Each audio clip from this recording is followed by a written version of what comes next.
Good morning mga buddy. Nandito tayo ngayon at magluluto tayo ng simpleng ulam. Paksiw na galunggong. Ito, kaninang umaga,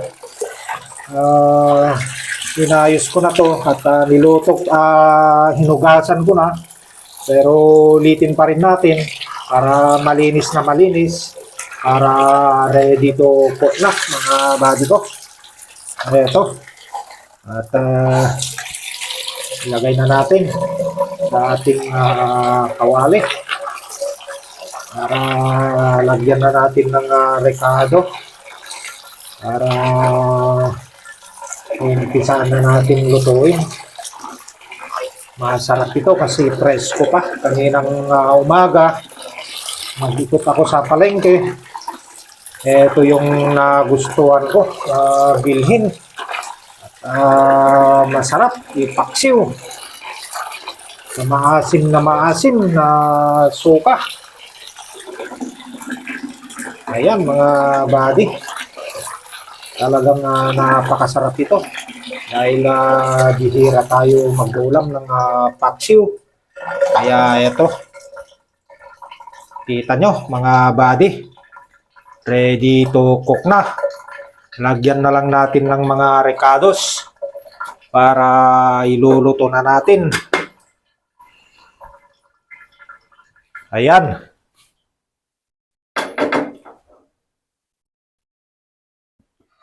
Ilagay natin ang kanyang mga rekado. Sibuyas.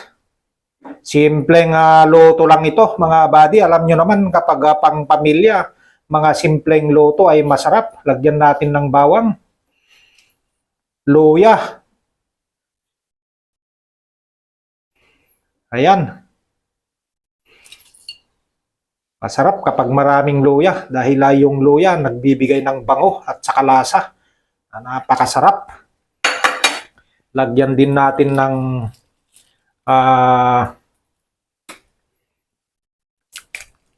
paminta na buo para ito ay dagdag bango at saka lasa rin mga buddy ko. Eto, lagyan natin ng bawang. Huwag na natin balatan para hindi masira yung pagka bawang niya. Tanggalin lang natin yung kanyang ibabaw na balat.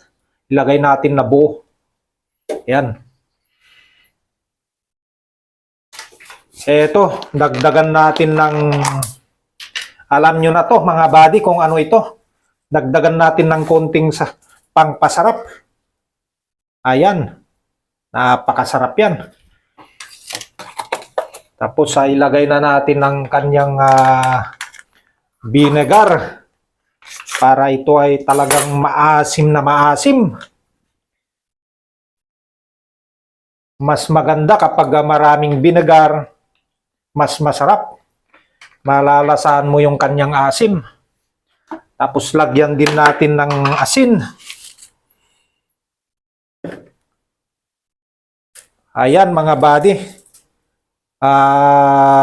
Mga 150 pesos na asin. Okay na yan. Hindi na kailangan na tikman yan mamaya mga buddy ko. Dahil tansyado ko na. Eto, umpisa na natin na papuyin para maluto na at kakain na tayo mga buddy ko. Lagyan natin ng takip para sabay-sabay na maluto na yan.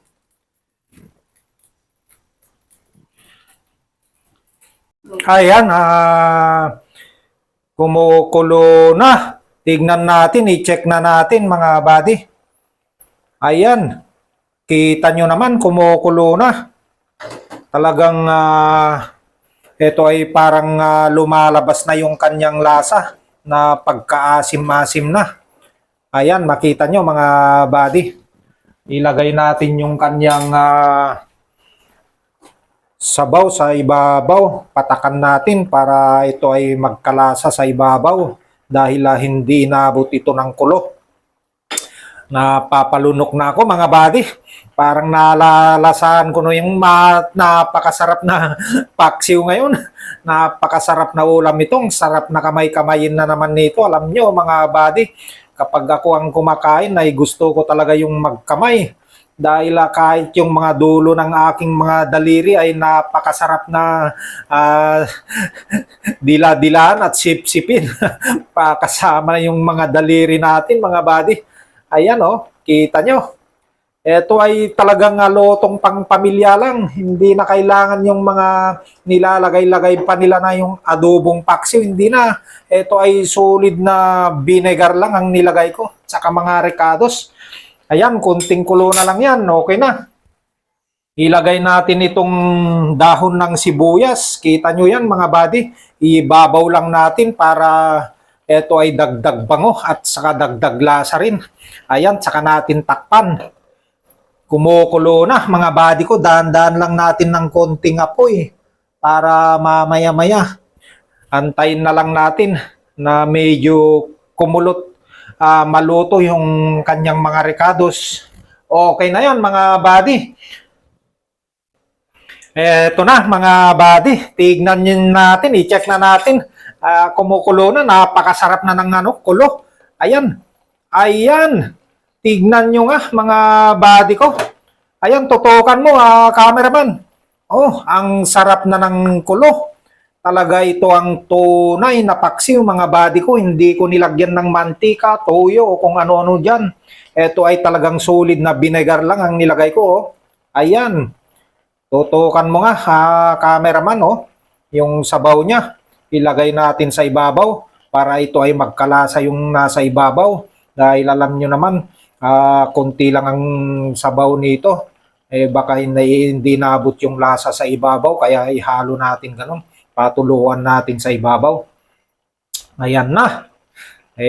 Alam nyo na mga buddy, kapag ito ay luto na, i-ready na rin natin yung table dahil kakain na tayo. Mas masarap kapag mainit.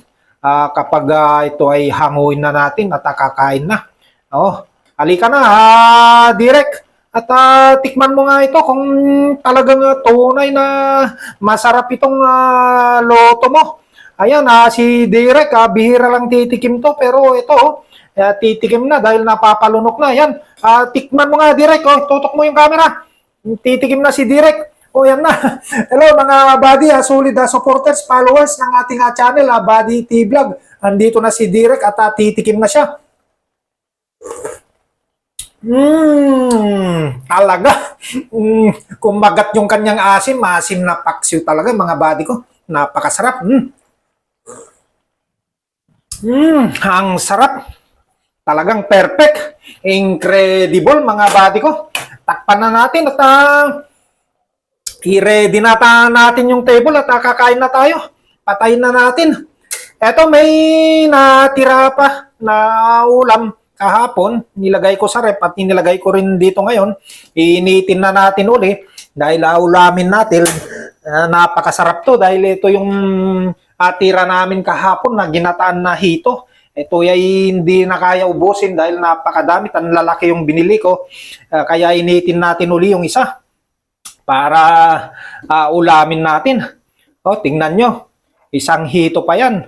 Pero mamaya-maya pag kumukulo na yan, napakasarap na yan mga buddy ko. Eto na mga buddy, kumukulo na yung iniinit natin na ginataan na hito. Check na natin mga buddy ko, napakasarap nito. Ayan, tignan nyo nga, tutok mo nga cameraman. Napakasarap talaga to.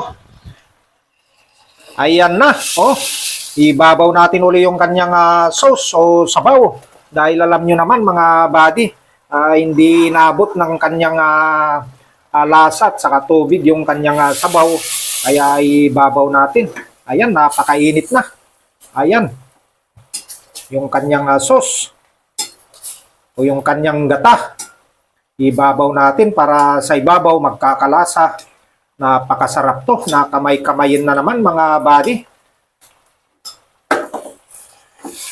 Ayan, napakainit. Napakasarap nito. Ayan. Alam nyo naman kapag yung ulam ay tira kahapon tapos ininit ngayon, mas masarap na dahil paubos na mga buddy. O tignan mo, tutukan mo cameraman. Ayan, kumukulo na, napakasarap na yan, tuyong-tuyo na. Okay na yan, hindi ko natitikman mga buddy dahil alam ko na ang templan yan at lasan yan. Ayan, takpan na natin, ay ready na natin yung table at kakain na tayo. Mga buddy, patayin na natin. Ayan, thank you mga buddy. Salamat sa inyong panunod sa aking pagluluto ng konting ulam at simpleng ulam. Thank you very much. Please follow, like, and share Buddy T Vlog. Thank you.